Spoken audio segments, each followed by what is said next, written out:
लघुनि वे समामंतदस पंचच नाडिका त्योदय मुहूर्त प्रहरा यमाश्चत्वार चत्वारो मर्त्याना महनी उभे। इस श्लोक के अनुसार 15 लघु एक दंड के बराबर होती है, 2 दंड एक मुहूर्त के बराबर होती है, 30 मुहूर्तों के मेल से एक अहोरात्र बनते हैं और ह्यूमन बीइंग के एक अहोरात्र में 8 प्रहर होते हैं और सभी प्रहर 3-3 घंटे तक चलती है। और ये जो लघु दंड मुहूर्त अहोरात्रम प्रहर है, ये यूनिट ऑफ टाइम है जो कि हमारे वैदिक टेक्स्ट में यूज किए जाते थे। जैसे पूरे 24 घंटे को एक अहोरात्रम कहते हैं और इसी एक अहोरात्रम में 3-3 घंटे करके 8 प्रहर होते हैं। सुबह के 6 बजे से लेकर शाम के 6 बजे तक दिन का प्रहर कहते हैं, जो कि है पूर्वाह्न 6 बजे से लेकर 9 बजे तक, मध्याह्न 9 बजे से लेकर 12 बजे तक, अपराह्न 12 बजे से लेकर 3 बजे तक और सायकाल 3 बजे से लेकर 6 बजे तक। इसी तरह शाम के 6 बजे से लेकर सुबह के 6 बजे तक रात का प्रहर कहते हैं, जो कि है प्रदोष शाम के 6 बजे से लेकर 9 बजे तक, निशित 9 बजे से लेकर 12 बजे तक, त्रियामा 12 बजे से लेकर 3 बजे तक और उषा 3 बजे से लेकर सुबह के 6 बजे तक। कुल मिलाकर 8 प्रहर होते हैं और सभी प्रहर का अपना अपना इंपॉर्टेंस है। अगर आप गलत प्रहर यानी कि गलत टाइम पर गलत चीज करोगे तो ये आपको नुकसान ही पहुंचाएंगे, फायदा नहीं। इसलिए सभी प्रहर को ध्यान में रखते हुए धर्म शास्त्र, ज्योतिष शास्त्र, आयुर्वेद शास्त्र और मॉडर्न लाइफस्टाइल को देखकर ये वीडियो बनाया जा रहा है। इसके पहले हम आयुर्वेदिक रूटीन भी आपसे शेयर कर चुके हैं। अब आप लोगों के भारी डिमांड के कारण स्पिरिचुअल रूटीन भी बनाना पड़ा। इस रूटीन में हम सुबह उठने से लेकर रात में सोने तक हर एक छोटे से छोटे चीज के बारे में बात करेंगे जो आपको स्पिरिचुअल यानी कि अध्यात्म की ओर ले जाए। इसमें हम दैनिक नित्य कर्म, साधना, श्लोक, ब्रह्म मुहूर्त में जागना, उषा पान, स्नान यानी कि नहाने का नियम, तिलक, पूजा पाठ, मंत्र जाप, व्यायाम, प्राणायाम, वस्त्र धारण, भोग अर्पण, भोजन यानी कि खाने का नियम, शयन यानी कि सोने का नियम, पूर्व शयन यानी कि सोने का पहले का नियम और भी बहुत सारी चीजों के बारे में बात करने वाले हैं। कुछ लोग कहते हैं कि I am not interested in spirituality और any type of spiritual routine. और रियली पहली बात तो ये इंटरेस्ट की बात है ही नहीं और दूसरी बात follow this routine just for 1 month. उसके बाद आपको खुद पता चल जाएगा हाउ पावरफुल इज स्पिरिचुअलिटी। ये जो आपका irregular sleep pattern, irregular eating time, किसी काम में मन न लगना, lack of focus, lack of productivity, lack of concentration, stress, depression, anxiety, procrastination, past के बारे में सोचना, फ्यूचर के बारे में चिंता करना, मोटिवेशन की कमी, सेल्फ डिसिप्लिन का ना होना, इन सभी चीज का कनेक्शन कहीं ना कहीं आपका डेली रूटीन से है। और इन सभी चीजों को दूर सिर्फ आप एक चीज करके दूर कर सकते हो, जो कि है द परफेक्ट डेली रूटीन। और अच्छे से बोले तो वैदिक दिनचर्या जो आपके जीवन को पूर्णतः बदल के रखेगी। आइए शुरुआत करते हैं।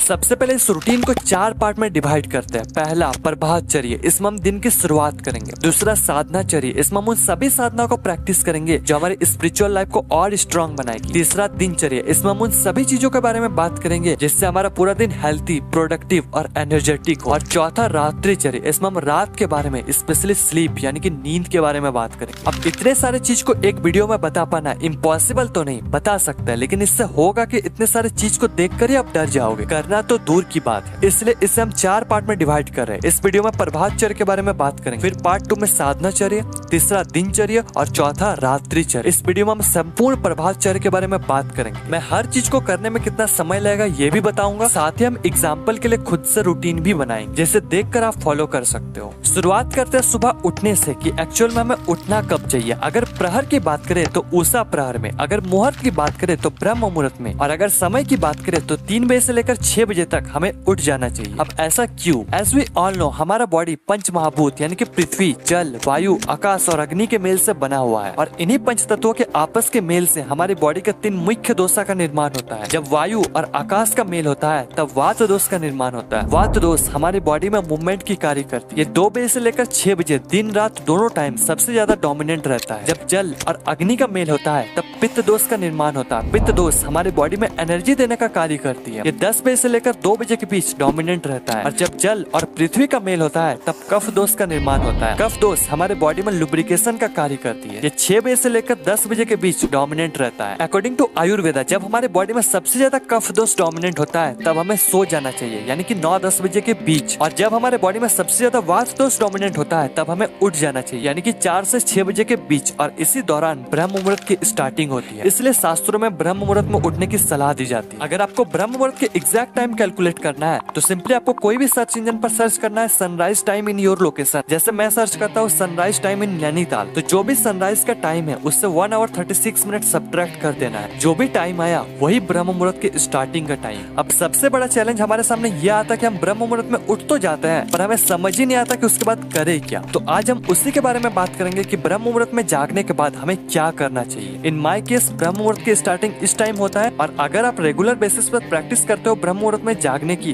तो मुश्किल से आपको 2 मिनट लगेंगे ब्रह्म मुहूर्त में जागने की। अब बात करते हैं कि आगे करना क्या है। दूसरा, कर दर्शनम। जब आप ब्रह्म मुहूर्त में उठ जाओ तो सबसे पहले आपको अपने हथेलियों को आपस में रगड़ कर अपने आंखों पर रखना है। ऐसा आपको इसलिए करना है क्योंकि हमारी बॉडी की मैक्सिमम नाड़ी के एंडिंग हमारे हाथों में ही होता है। इसलिए जब हम अपने हथेलियों को रब करते हैं तब हमारी बॉडी की नाड़ियों के साथ साथ एक्यूप्रेशर पॉइंट भी एक्टिवेट हो जाता है, जिससे हमारा ओवरऑल सिस्टम एक्टिवेट हो जाता है। इसलिए अपने हथेलियों को रब करके अपने आंखों पर जरूर रखें। फिर धीरे से आंख खोलकर अपने हथेलियों को आपस में मिलाकर पुस्तक की तरह खोल के देखते हुए इस श्लोक को बोलना है। कराग्रे वस्ते लक्ष्मी कर मध्य सरस्वती कर मूले तू गोविंद प्रभाते कर दर्शना। अर्थात मेरे हाथों के अग्र भाग में माता लक्ष्मी, मध्य भाग में माता सरस्वती तथा मूल भाग में गोविंद निवास करते हैं। हर प्रभात को मैं सर्वप्रथम हथेलियों में इनका दर्शन करना चाहिए। इस मंत्र का मतलब है कि हमें प्रॉस्पेरिटी, विजडम और गॉड यानी कि भगवान के शरण में रहकर अपने कर्मों को पालन करना चाहिए। इसके बाद पाद स्पर्श। कर दर्शन के बाद सबसे पहले राइट पैर को भूमि पर रखकर अपने हाथों से पृथ्वी को स्पर्श कर फिर अपने मस्तक पर लगाइए। फिर पाँव रखने के लिए धरती माता से क्षमा मंत्र बोलिए। ये रहा मंत्र और इसका मीनिंग। इसे करने में आपको 1 मिनट समय लगेगा। इसके बाद आपको 5 छोटे छोटे चीज करना, फटाफट बताते हैं। Number 1, affirmation. अफर्मेशन मतलब कुछ ऐसे पॉजिटिव सेंटेंस या फिर वर्ड जिसे हम बार बार रिपीट करते हैं, जैसे I am happy, I am healthy, I am grateful. इस तरह के जब हम सेंटेंस बोलते हैं तब हमारे अंदर एक पॉजिटिविटी आती है, हमारा कॉन्फिडेंस बूस्ट होता है। इससे हम पूरे दिन एक पॉजिटिव माइंडसेट के साथ जीते हैं। इसे आप अपने अकॉर्डिंग डिजाइन कर यूज करो। Number 2, make your bed. जहाँ भी आप सोते हो सुबह उठते अपना बिस्तर को जरूर बनाओ। Number 3, pushups. बॉडी को थोड़ा एनर्जाइज करने के लिए अकॉर्डिंग टू योर कैपेसिटी जितना हो सके उतना पुशअप लगाए या फिर थोड़ा मोड़ा कुछ एक्सरसाइज कर ले, जिससे हमारे बॉडी में सारा तमस निकल जाएगा और हमारे अंदर एक अलग फुर्ती आएगी। नंबर 4, मांगलिक वस्तुओं का दर्शन। कुछ ऐसे वस्तुओं का आपको देखना है जिससे आप अच्छा फील करो। आप इन सारे वस्तुओं को देख सकते हैं। नंबर 5, माता पिता, गुरुजन और बड़े को प्रणाम। इतने सुबह मम्मी पापा उठते ही नहीं तो वीडियो को शेयर कर दो, आप भी उठ जाओगे, मम्मी पापा भी उठ जाएंगे। अफर्मेशन करने के लिए आपको 2 मिनट लगेंगे। अपने बेड या फिर रूम को साफ करने में 5 मिनट लगेंगे। पुशअप या फिर थोड़ा सा एक्सरसाइज करने के लिए आपको 5 मिनट लगेंगे। मंगलिक वस्तुओं को या फिर मम्मी पापा को प्रणाम करने के लिए 1-1 मिनट लगेंगे। अब बढ़ते हैं उषा पान की ओर। उषा का मतलब होता है भोर या फिर सूर्योदय के पहले और पान का मतलब होता है पीना, इसलिए उषा पान का अर्थ है सूर्योदय के पहले पानी पीना। इसमें बहुत से मिसकंसेप्शन है, जैसे ब्रश के पहले उषा पान करे या फिर ब्रश करने के बाद। तो इन सारे चीजों का मैंने आंसर इस वीडियो में दिया है, आप जाकर देख सकते हैं। अभी बताते हैं उषा पान करना कैसे। रात में जब आप सोने जाओ तो सबसे पहले तांबे के बर्तन में जल भरकर सोना है और सुबह उठकर अपने कैपेसिटी के अकॉर्डिंग 2 से 4 गिलास पानी पीना है और ध्यान रहे कि पानी हमेशा बैठकर ही पीना है। और उषा पान करने के लिए आपको मैक्सिमम 3 to 5 मिनट लगेंगे। अब स्वाचाचार के नियम देखो, हमारे स्क्रिप्चर्स में शुद्धि के अनेकों नियम मेंशन्ड है जिससे फॉलो करना आज हर कोई नहीं चाहेगा और आज उस तरह का इन्वायरमेंट है भी नहीं कि हम उन सारे रूल्स को फॉलो कर पाए। बस इन्फॉर्मेशन पर्पस के लिए कुछ चीजें बता देते हैं, फिर आज के मॉडर्न लाइफस्टाइल के अकॉर्डिंग कैसे करें इस पर भी बात करें। तो देखो, शुद्धि 2 प्रकार के होते हैं, बाह्य यानी कि एक्सटर्नल शुद्धि और अभ्यंतर यानी कि इंटरनल शुद्धि। एक्सटर्नल शुद्धि यानी कि बाहरी वस्तु से हम अपने आप को शुद्ध करते हैं, जैसे पानी या फिर साबुन से, और अभ्यंतर शुद्धि यानी कि अंदर की शुद्धि या फिर मन की शुद्धि। इस पर हम आने वाले वीडियोस पर बात करेंगे। अभी बात करते हैं बाह्य शुद्धि, स्पेशली शौच के नियम के बारे में। इसके पहले मैंने आपको उषा पान के बारे में बताया, तो जब आप रेगुलरली उषा पान करोगे तो इसके कुछ समय बाद ही आपको नेचुरली शौच का बेग आएगा और इस समय के दौरान हमारी बॉडी में वात दोष का प्रभाव बना रहता है, जिससे हमारे इंटेस्टाइन की पेरिस्टाल्टिक मूवमेंट भी अच्छी होती है, जिससे हमारी बॉडी की सारी वेस्ट प्रोडक्ट इजिली आउट हो जाते हैं। और शौच आपको हमेशा मलासन में ही करना है, यानी कि कुछ इस तरह के पोजीशन। आज जो ये वेस्टर्न कल्चर के टॉयलेट आता है, ये जो पोजीशन है ये गलत है। इन सारी चीज को आपको यूज नहीं करना है। मॉडर्न बनने के चक्कर में अपना हेल्थ को मत बिगाड़ो। अब शौच के बाद शुद्धि देखो, मैंने विष्णु पुराण, गरुड़ पुराण, मनुष्य स्मृति, दक्ष स्मृति, बादुल स्मृति और 1-2 ग्रंथ पढ़े जिसमें मैंने कुछ बातें कॉमन देखी, जैसे शौच करने के बाद इन पार्ट्स को एटलीस्ट इतने बार मिट्टी से जरूर धोना है। लेकिन आज हम ऐसा नहीं करते हैं क्योंकि आज का समय बिल्कुल अलग है, इसलिए मल त्याग के बाद एटलीस्ट 2 बार अच्छे से जरूर धोए और मूत्र त्याग के बाद एटलीस्ट 1 बार अच्छे से जरूर धोए। और एक बात, मल त्याग के बाद 12 कुल्ले और मूत्र त्याग के बाद 4 कुल्ले जरूर करें।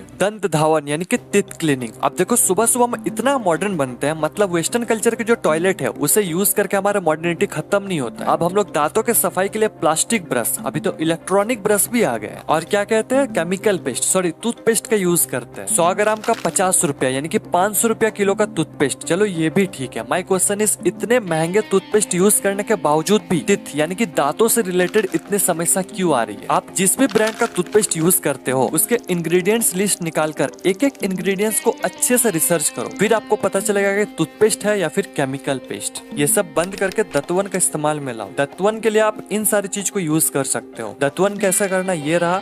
और अगर फिर भी टूथपेस्ट और टूथब्रश का यूज करना पड़ा तो आप इन बातों का ध्यान जरूर रखें। जीवा निर्लेखनम यानी कि टंग क्लीनिंग। अब फिर देखो, जिस ब्रश हम दांतों की सफाई करते हैं उसी ब्रश हम जीभ की भी सफाई कर रहे हैं। ये कहाँ का ज्ञानता है? ऐसा आपको कभी नहीं करना चाहिए। अगर आप दतवन का इस्तेमाल करते हैं तो दतवन को बीच से फाड़ कर अपना जीभ साफ करें या फिर टंग क्लीनिंग का इस्तेमाल करें। स्नान यानी कि नहाना। आप में से मैक्सिमम लोगों को बाथिंग यानी कि नहाने का एक्चुअल मेथड पता ही नहीं। आपको लगता है कि इस नहाने से क्या फायदा, लेकिन डीप एंड पर बहुत से ऐसे काम होते हैं जिसके बारे में आपको शायद ही पता होगा। जैसे नहाने के बाद हम इतना ज्यादा रिलैक्स फील कैसे करते हैं, क्योंकि नहाने के दौरान हमारे बॉडी की पैरासिम्पैथेटिक सिस्टम एक्टिवेट हो जाती है, जिससे हमारा स्ट्रेस, डिप्रेशन, एंजाइटी का लेवल कम होने लगता है। इसलिए हमारे शास्त्रों में स्नान को इतना ऊंचा स्थान दिया गया है। और अगर आप गलत तरीके से नहाते हो तो इससे हमारा पूरी ओवरऑल हेल्थ पर इफेक्ट पड़ता है। इसलिए आज हम बाथिंग यानी कि स्नान के रिलेटेड कुछ ऐसे सीक्रेट्स के बारे में जानेंगे जिसके बारे में आपको शायद ही पता हो। स्क्रिप्चर में 4 तरह के स्नान के बारे में डिस्क्राइब किया गया है। सुबह 4 बजे से लेकर 5 बजे के बीच यानी कि ब्रह्म मुहूर्त के दौरान किया गया स्नान को मुनि स्नान कहते हैं। 5 बजे से लेकर 6 बजे के बीच किया गया स्नान को देव स्नान कहते हैं। 6 बजे से लेकर 8 बजे के बीच किया गया स्नान को मानव स्नान कहते हैं। और 8 बजे के बाद किया गया स्नान को राक्षस स्नान कहते हैं। इसलिए जितना पॉसिबल हो सके 8 बजे से पहले स्नान जरूर कर ले। अब स्नान के भी अलग अलग क्लासिफिकेशन है। शास्त्रों में इन 5 तरह के स्नान के बारे में बात कही गई है। अब स्नान कैसे करना है इस पर बात करते हैं। सबसे पहले आपको कमर के नीचे के पार्ट्स को ढक लेना है किसी भी कपड़े से, क्योंकि संपूर्ण नग्न होकर कभी नहीं स्नान करना चाहिए। इसके बाद आपको हमेशा ऊपर से नीचे की ओर स्नान करना है, यानी कि सबसे पहले आपको मस्तिष्क पर पानी डालना है, फिर शरीर पर, फिर पैर पर। ऐसा करने से आपका मस्तिष्क का गर्मी पैर से निकल जाती है, और अगर आप पैर से शुरुआत करोगे तो आपका गर्मी मस्तिष्क पर चढ़ जाएगी। इसके बाद संपूर्ण स्नान के दौरान इस मंत्र का उच्चारण करें। अब स्नान के लिए केमिकल साबुन की जगह आप मुल्तानी मिट्टी, बेसन, मिल्क, कर्ड का इस्तेमाल कर सकते हो। ये केमिकल साबुनों से सस्ती आती है, ना कि महंगी। तो आप इन सारी चीज को इस्तेमाल जरूर कर सकते हैं। अब स्नान के कुछ इंपॉर्टेंट रूल, इसे आप स्टॉप करके एक बार ही जरूर पढ़ें। आज के लिए बस इतना ही।